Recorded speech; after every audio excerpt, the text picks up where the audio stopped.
விலைவாசி உயர்வு, மின்சார கட்டண உயர்வு, சட்டம் ஒழுங்கு சீரழிவு, இப்படி சட்டம் ஒழுங்கு இதுவரை தமிழ்நாட்டில் இப்படி நடந்ததே இல்லை.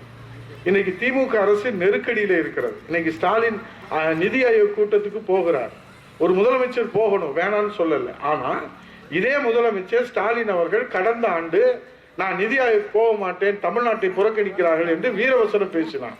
ஆனால் இன்னைக்கு தம்பிகளை காப்பாற்றுவதற்காக, கடல் கடந்து பறந்து போன தலைமறைவான தம்பிகளை காப்பாற்றுவதற்காக நான் இன்றைக்கு நிதி ஆயோக் கூட்டத்திலே பங்கேற்கிறேன் என்று சொல்லி ஒரு இரட்டை வேடத்தை, நாடகத்தை நடத்தி கொண்டிருக்கிறார்கள்.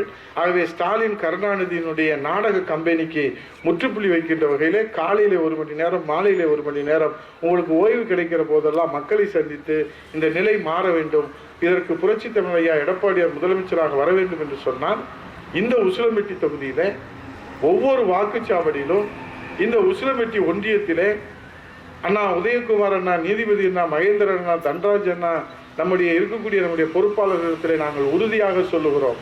தண்டலை மனோகரன் அவர்கள் பொதுச் செயலாளரிடத்திலே சொல்லலாம்.